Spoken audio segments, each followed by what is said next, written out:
El regreso del hijo pródigo. Meditaciones ante un cuadro, de Henry J. Nowen. Editorial PPC. Parte 1. El hijo menor. 3. El regreso del hijo menor. Reclamar la infancia.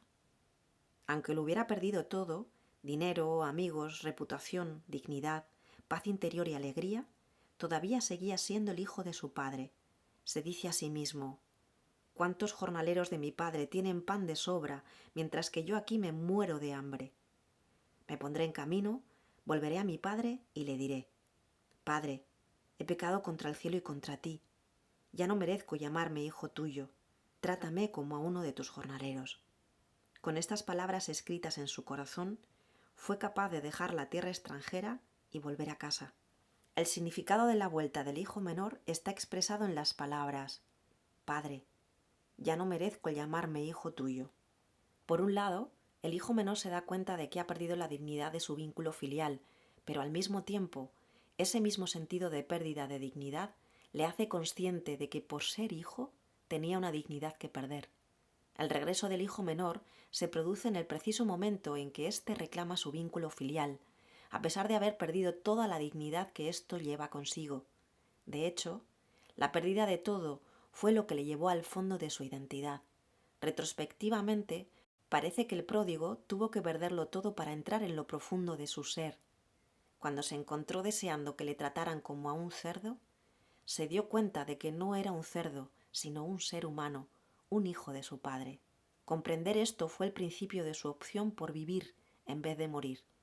Una vez que había llegado a la verdad de su condición de hijo, pudo oír, aunque muy débilmente, la voz llamándole el amado, y pudo sentir, aunque desde lejos, el tacto de la bendición. Esta conciencia de la confianza en el amor de su padre, aunque borrosa, le dio la fuerza para reclamar su condición de hijo, aunque esa reclamación no estuviera basada en mérito alguno. Hace unos años, yo mismo me encontré ante la misma disyuntiva: ¿volver o no volver? Una amistad que en principio parecía prometedora y vivificante hizo que poco a poco me alejara más y más del hogar, hasta dejarme totalmente obsesionado. Desde un punto de vista espiritual, vi que para mantener viva aquella amistad estaba malgastando todo lo que había recibido de mi padre. Ya no podía rezar. Había perdido el interés por mi trabajo y cada vez me resultaba más difícil atender a los problemas de los demás. Aunque me daba cuenta de lo destructivo de mis pensamientos y de mis actos, seguía esclavo de mi corazón, hambriento de amor, en busca de caminos falsos para conseguir mi propia autoestima. Entonces, cuando finalmente aquella amistad se rompió definitivamente, tuve que elegir entre destruirme o confiar en que el amor que buscaba existía realmente, en casa. Una voz muy débil me susurró que jamás un ser humano sería capaz de darme el amor que buscaba, ni aquella amistad, ni otra relación íntima. Tampoco una comunidad podía nunca satisfacer las necesidades más profundas de mi corazón. Aquella voz, suave pero insistente, me habló de mi vocación, de mis primeros compromisos, de los muchos dones que había recibido en la casa de mi padre. Aquella voz me llamó hijo. La angustia del abandono fue tan fuerte que me resulta muy difícil, casi imposible, creer aquella voz. Pero mis amigos, viendo mi desesperación, continuaron animándome a que superara mi angustia y confiara en que había alguien esperándome en casa. Finalmente, me marché a un hogar donde poder estar solo. Allí, en mi soledad, comencé a caminar hacia casa, lenta y dubitativamente, oyendo cada vez con más claridad la voz que dice: Tú eres mi hijo amado, en quien me complazco. Esta triste aunque esperanzadora vivencia me llevó al núcleo de la lucha espiritual por la elección correcta. Dios dice: Pongo hoy por testigos contra vosotros al cielo y la tierra. Ante ti están la vida y la muerte, la bendición y la maldición. Elige la vida y viviréis tú y tu descendencia, amando al Señor, tu Dios, escuchando su voz y uniéndote a Él. Deuteronomios 30, 19-20. Así pues, es cuestión de vida o muerte. ¿Aceptamos el rechazo de un mundo que nos aprisiona o exigimos la libertad de los hijos de Dios? Tenemos que elegir. Judas traicionó a Jesús. Pedro le negó. Los dos eran hijos perdidos. Judas no fue capaz de resistir el hecho de que seguía siendo hijo de Dios y se ahorcó. En términos del hijo pródigo, vendió la espada de su filiación. Pedro, en medio de su desesperación, la reclamó y volvió llorando. Judas eligió la muerte, Pedro eligió la vida.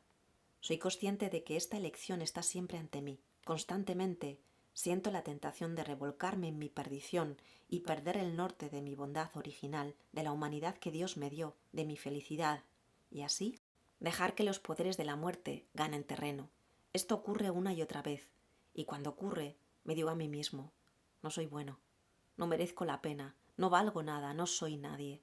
Siempre hay acontecimientos y situaciones donde elegir para convencerme a mí y a los demás de que mi vida no merece la pena, de que solo soy una carga, un problema, una fuente de conflictos o un explotador del tiempo y de la energía de los demás.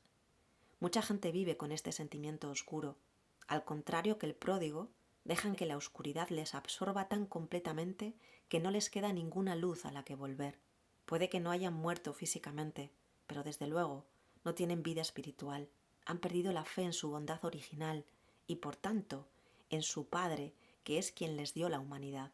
Pero cuando Dios creó al hombre y a la mujer a su imagen y semejanza, vio Dios que eran buenos. Vio Dios que era muy bueno. Génesis 1:31. A pesar de las voces oscuras, ningún hombre o mujer ha podido cambiar eso. Sin embargo, la voz de mi condición de hijo no es una voz fácil. Las voces oscuras del mundo que me rodea intentan persuadirme de que no soy bueno y de que solo podré serlo subiendo por la escalera del éxito.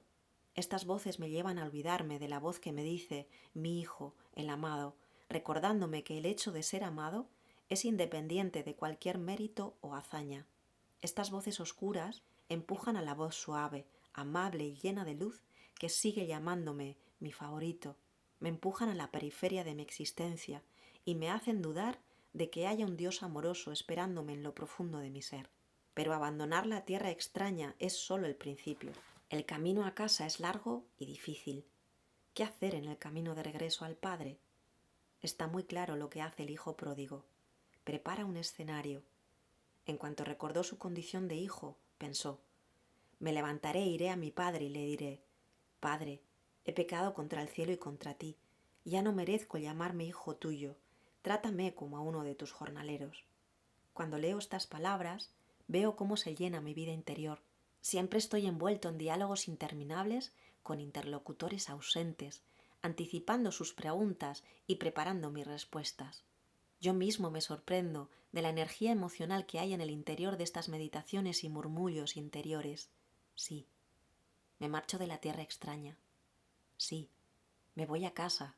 Pero, ¿a qué vienen tantos preparativos para unos discursos que nunca pronunciaré? La razón está clara. Aunque reclamo mi verdadera identidad como hijo de Dios, sigo viviendo como si el Dios hacia quien vuelvo exigiera alguna explicación. Todavía considero su amor un amor condicional y el hogar un lugar del que todavía no estoy totalmente seguro. Mientras camino a casa, sigo albergando dudas sobre si seré realmente bien recibido cuando llegue. Cuando pienso en mi trayectoria espiritual, mi largo y fatigoso viaje de vuelta a casa, veo que está lleno de culpabilidad por el pasado y de preocupación por el futuro.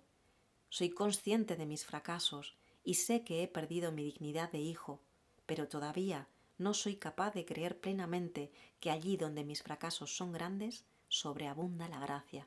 Romanos 5:20. Todavía me aferro a mi sentimiento de inutilidad e imagino para mí un lugar lejos de aquel que le corresponde al hijo. La fe ciega en el total y absoluto perdón no llega fácilmente.